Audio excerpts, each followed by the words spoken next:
السلام علیکم ورحمۃ اللہ وبرکاتہ۔ معزز سامعین، میں یوسف جمیل بن مولانا طارق جمیل آپ سے مخاطب ہوں۔ جیسا کہ آپ جانتے ہیں کہ اللہ تعالیٰ نے حضرت مولانا طارق جمیل صاحب کو پوری دنیا میں مقبولیت عطا فرمائی ہے، اور یہ محض اللہ کا کرم ہے اور اللہ کا احسان ہے اور اللہ کی ہی رحمت ہے۔ کسی بھی انسان کے اپنے اختیار میں نہیں ہے کہ وہ 6 بر اعظم میں یا تمام دنیا کے انسانوں میں مقبول ہو جائے اور اس کی بات تمام دنیا کے بر اعظم میں سنی جائے۔ یہ محض اللہ کا احسان ہے۔ اور جیسا کہ آپ سب اس بات کو بھی بخوبی جانتے ہیں کہ جب کوئی بھی انسان کسی بھی نوعیت سے، کسی بھی اینگل سے، کسی بھی زاویے سے جب مقبول ہو جاتا ہے، جو اس کے سننے والے ہیں، جو اس کے چاہنے والے ہیں، ان لوگوں کے اندر ہر وقت ایک طلب پیدا ہو جاتی ہے کہ وہ اپنے جس سے وہ محبت رکھتے ہیں، جس سے وہ عقیدت رکھتے ہیں، اس کے حالات سے آگاہ رہیں، اس کے حالات سے واقف رہیں۔ تو آج کے دور میں ہم دیکھتے ہیں کہ سب سے بڑا جو ذریعہ ہے لوگوں کی آگاہی کا یا لوگوں کو معلومات فراہم کرنے کا، وہ سوشل میڈیا ہے۔ کہ ہمیں جو بھی خبر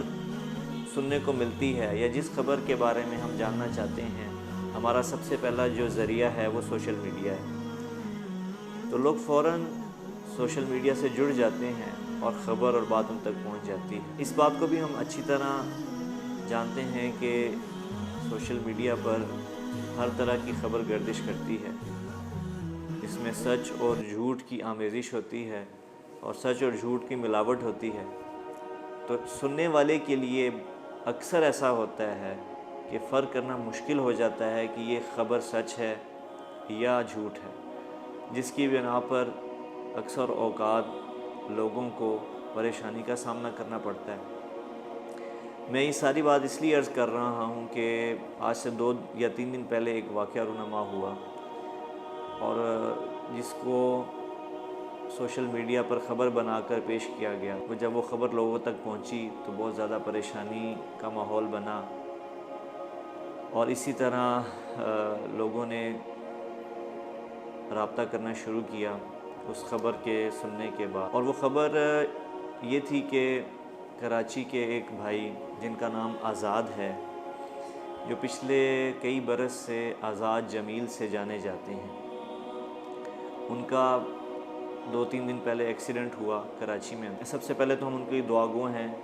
کہ وہ اللہ تعالیٰ ان کو صحت دے، بلکہ صرف ان کے لیے نہیں، ہم ہر اس بندے کے لیے جو تکلیف میں مبتلا ہے، جو کسی بھی حادثے کا دنیا کے کسی بھی کونے میں شکار ہے، اللہ تعالیٰ اس کی حفاظت فرمائے، اللہ آزاد صاحب کو بھی جلدی صحت یاب فرمائے۔ پچھلے کئی سال سے یہ معاملہ چل رہا تھا تذبذب کا، کہ انہوں نے اپنے آپ کو جو منسوب کیا، اپنے نام کے ساتھ جمیل کا اضافہ کیا، اس کے بعد ایک تذبذب کی فضا بن گئی۔ بہت سے لوگ ان کو مولانا صاحب کا بیٹا سمجھنے لگے، اور ابھی بھی ان کے ایکسیڈنٹ کے بعد یہ خبر مشہور ہوئی کہ مولانا کے بیٹے کو کچھ ہو گیا، جس میں اکثریت کا خیال میری طرف گیا۔ تو بہت زیادہ پریشانی کا ماحول بنا۔ جیسا آپ جانتے ہیں انسان کے کئی طرح کے تعلقات ہوتے ہیں، سب سے پہلے آپ کا خاندان ہے، فیملی ہوتی ہے، رشتہ دار ہوتے ہیں، ان میں ایک پریشانی کی سب سے بڑی لہر دوڑی۔ بہت سارے عزیز و اقارب پریشان ہوئے، بہت سارے ایسے تھے جو خود چل کر آئے اور آ کے ملاقات کی تاکہ ان کو تسلی ہو جائے۔ اور دوسرا زاویہ اس کا یہ کہ مولانا کا ایک حلقہ احباب ہے پوری دنیا میں 6 بر اعظم میں، ان لوگوں تک یہ خبر پہنچی تو انہوں نے بھی رابطہ کیا، اور جس کو جو سورس ملا کنفرمیشن کا اس نے کنفرم کیا۔ اب اس کے پیچھے محض ایک بڑے افسوس سے کہنا پڑتا ہے جی، ایک جھوٹی خبر تھی جو سوشل میڈیا پہ بریک کی گئی۔ بہت سارے پیجز نے باقاعدہ یہ نامینیٹ کیا کہ مولانا طارق جمیل صاحب کے بیٹے آزاد جمیل، یا کئیوں نے میرا نام بھی لکھ دیا کہ ان کے بیٹے یوسف جمیل کا ایکسیڈنٹ ہو گیا۔ حادثہ کسی کے ساتھ بھی ہو تو تکلیف کا باعث ہوتا ہے جی، لیکن جب کسی کے ساتھ لوگوں کو محبت ہو تو تکلیف پھر کئی گنا بڑھ جاتی ہے۔ یہ واقعہ ذریعہ بنا آپ کے سامنے حاضر ہونے کا۔ جیسا کہ آپ جانتے ہیں، یہ تو پچھلے کئی سال سے یہ آزاد بھائی جو ہیں ان کا معاملہ چل رہا ہے۔ تو میں آج اس حادثے کے بعد چونکہ بہت زیادہ تکلیف کا ماحول بنا، اس لیے میں خود ایک دفعہ سب سامعین کے سامنے حاضر ہو کے اس بات کو واضح کر دوں کہ جو موصوف ہیں آزاد صاحب، ان کا مولانا سے کوئی دیکھیں ایک ایز اے انسان تو ہر انسان کا دوسرے سے ریلیشن ہے، جیسا کہ آپ سب جانتے ہیں کہ حدیث میں اللہ کے نبی کا فرمان ہے کہ مومن مومن کا بھائی ہے، اس نسبت سے تو ضرور ایک رشتہ بنتا ہے انسانیت کے ناطے سے، لیکن جو اللہ ہی نے ایک قانون بنایا ہے کہ آپ خونی رشتہ ہوتا ہے کسی کے ساتھ یا ویسے رشتہ داری ہوتی ہے، تو جو موصوف ہیں آزاد بھائی، ان کا مولانا سے کوئی خونی رشتہ نہیں ہے، ہمارے بھائی نہیں ہیں، کوئی ہمارا ان سے خونی رشتہ نہیں ہے، یا ایک تعلیمی سلسلے کا ایک رشتہ ہوتا ہے، یہ دونوں رشتے نہیں ہیں ان کے ساتھ کہ وہ ہمارے کسی بھی ادارے سے موصوف نے نہ کبھی پڑھا ہے اور نہ یہاں سے وہ فارغ۔ تو میں آپ سب سے کہنا چاہوں گا کہ خاص طور پہ جو وہ بھائی جو سوشل میڈیا پر خبریں شائع کرتے ہیں کہ ہم ایک تو پہلی بات تو ہے کہ خبر غلط شائع نہ کریں، کیونکہ یہ جھوٹ ہے، اور جھوٹ کے ساتھ اللہ تعالیٰ کی آپ کو پتہ ہے کبھی بھی مدد نہیں ہوتی، کبھی بھی نصرت نہیں ہوتی، اور کبھی بھی انسان جھوٹ سے کامیابی حاصل نہیں کر سکتا۔ یہ جو بھائی ہیں ان کا نام آزاد ہے، آزاد خان۔ آزاد خان میں اس لیے کہہ رہا ہوں کہ یہ پٹھان فیملی سے تعلق رکھتے ہیں، ان کا نام آزاد جمیل نہیں ہے، اور میں میڈیا کی وساطت سے ان سے بھی گزارش کرنا چاہوں گا کہ پلیز اگر آپ اس بات کو واضح انہوں نے کیا ہے، لیکن اگر وہ اس نام کو اپنے اصل نام کو لوگوں کے سامنے پیش کریں جو کہ صرف آزاد ہے تو بہت مناسب ہوگا۔ اس کی دیکھیں ایک وجہ ہے کہ دین جو ہے، دین تو اس چیز کا نام ہے جس میں شک نہیں ہوتا۔ اللہ تعالیٰ نے اپنے قرآن کی ابتدا کی ہے ذَلِكَ الْكِتَابُ لَا رَيْبَ فِيهِ، کہ دین وہ بات ہے جس میں کوئی شک و شبہ نہیں ہوتا۔ تو چونکہ پچھلے کئی سال سے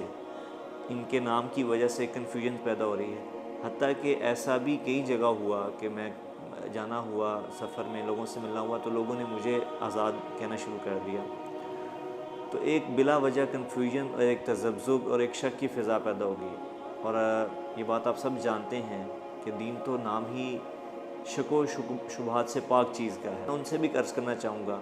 کہ ٹھیک ہے اگر اللہ نے ان کو یہ صلاحیت دی ہے تو وہ ضرور بات کریں، لیکن اپنے نام وہی پیش کریں جو ان کا نام ہے، جو ان کا نام ان کے والدین نے رکھا، اس نام کو لوگوں کے سامنے پیش کریں۔ دوسرا ایک اور چیز میں عرض کرنا چاہوں گا کہ دیکھیں نقل چلتی آ رہی ہے، ہر انسان کاپی کرنے کی کوشش کرتا ہے جو اس کو پسند آتا ہے، اور اس کا فائدہ بھی ہوتا ہوگا، اس سے انکار نہیں ہے۔ دیکھیں نقل آپ جیسی بھی کر لیں، لیکن نقل ایک غیر فطری عمل ہے۔ یہ غیر فطری کیسے ہے؟ اس کی بڑی آسان دلیل موجود ہے۔ اللہ نے انسان کی فطرت میں رکھا ہے کہ وہ ہمیشہ اصل کی تلاش میں ہوتا ہے۔ ہم کبھی بھی بازار میں جا کے، مارکیٹ میں جا کے نقلی چیز کا مطالبہ نہیں کریں گے، ہم اصلی چیز کا مطالبہ کریں گے۔ تو جو چیز غیر فطری ہوتی ہے اس کے نتائج میں دوام نہیں ہوتا، اس کے نتائج میں تسلسل نہیں ہوتا، یا اس کے نتائج مثبت مرتب نہیں ہوتے۔ تو اگر کوئی بھی کام کرنا چاہتا ہے، ہر انسان کو حق حاصل ہے کہ وہ جس فیلڈ سے بھی تعلق رکھتا ہے، وہ دین سے ہے، دنیا سے ہے، وہ اپنے آپ کی اپنی صلاحیتوں کو منوائے، لیکن اگر اس میں اپنی ذات کو، اپنی ذاتی صلاحیت کو بروئے کار لایا جائے تو وہ بہت اچھی بات ہوتی ہے۔ وہ ایک فطری عمل ہوتا ہے، اور فطری عمل ہمیشہ دائمی ہوتا ہے اور اس کے نتائج بہت اچھے ہوتے ہیں۔ میں اپنی بات کو ختم کرتا ہوں دوبارہ سے اس گزارش کے ساتھ کہ یہ محض ایک تذبذب تھا اور شک تھا جس کو دور کرنے کے لیے میں حاضر ہوا، اور جس کی وجہ سے ابھی تک میں بات دوبارہ دہرا رہا ہوں، میں شروع میں بھی عرض کر چکا ہوں کہ ابھی تک اس واقعے کو 3 دن سے زیادہ ہو چکے ہیں، ایک کالز کا ابھی تک ایک تسلسل جاری ہے ابھی تک، اور یقیناً یہ دیکھیں اس طرح لوگوں کا پریشان ہونا اور اس طرح تسلسل سے ان کے لیے بھی پریشانی ہے، لوگوں کے لیے بھی، اور ہمارے لیے بھی یقیناً یہ پریشانی کا باعث ہے۔ جیسے کہ رمضان کا مبارک مہینہ چل رہا ہے اور کافی زیادہ آپ کی جو روٹین ہے، آپ کے جو معمولات ہیں وہ متاثر ہوتے ہیں جب بلا وجہ کالز آتی ہیں، اور بہت زیادہ آتی ہیں، ضرورت سے زیادہ کالز آتی ہیں۔ تو میں آپ سب سے گزارش کرنا چاہوں گا کہ یہ ایک محض تذبذب ہے، ایک جس کو میں نے کوشش کی ہے کہ میں دور کر سکوں اور اس بات کو واضح کر سکوں کہ آزاد صاحب کا مولانا سے یا ہمارے ادارے سے یا ہمارے خاندان سے، فیملی سے کوئی تعلق نہیں ہے۔ السلام علیکم ورحمۃ اللہ وبرکاتہ۔